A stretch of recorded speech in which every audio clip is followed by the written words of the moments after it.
Hi guys, welcome back to Chess the Matthew. On this video, I will show you on how to defend the fried lever attack. So the said opening start with the move of e4, e5, and after knight f3, knight c6, depending the e5 pawn. And for example, after bishop to c4, knight f6, the two knights defense. And then here, after the knight g5, trying to attack the f7 pawn with two attackers with only one defender, but we will block the way.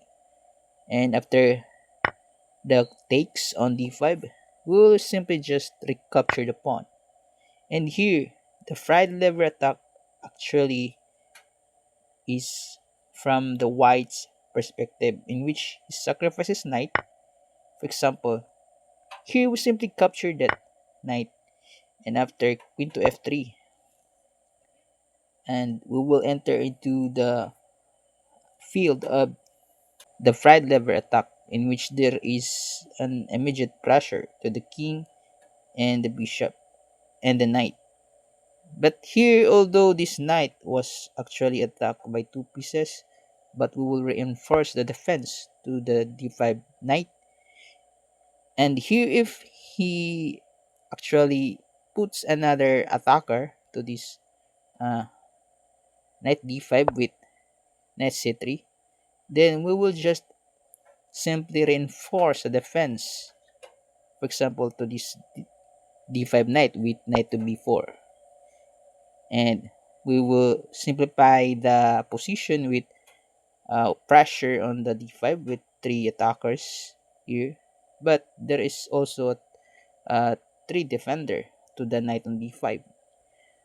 If the white here tries to attack this knight, so that he will try to remove the defender on the d5, but there is a fork here on f2, and after takes, for example, with a check, a fork, and king move attacking the knight, but the black here will simply grab the rook. And here, if the white here simply just recapture the uh, knight on d5, then the black here will just simply put his king into c7 to be on a safe square. And if the white tries his arrogance, for example, by forcing the king here to pressure with adding up more attacks to the center. But the blocker will simply just play c6. Just like I said, the king will simply go on the c7 square after c6 and will stay there in a safer place. Because for example, after c6, the white here will just add some attack on the e5 to put some pressure to the king on e6, but the king here will just simply march down to the c7 square. Although he will try to regain the knight on d5, not but the black here was not bothered to recapture and just prioritize his king's safety to c7 square.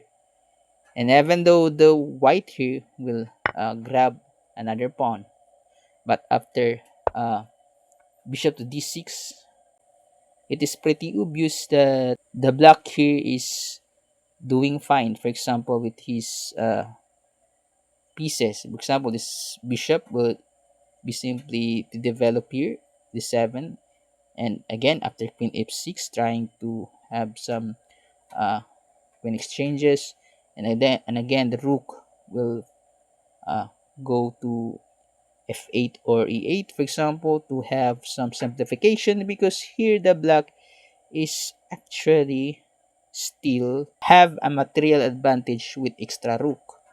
So the only way that the black here can do is to develop more pieces, find some simplification, and go to the end game. So in conclusion, the black here is doing fine with um, smooth development and with a material advantage. So For example, with this kind of opening, the two knights defense, for example, and going into the variation of uh, the fried lever attack. But this fried lever attack will be parry after this knight to b4 with fork, for example, and then after the king reach to c7 square, and the game must go on for black. So that's all. I hope you enjoyed this video, and please don't forget to subscribe.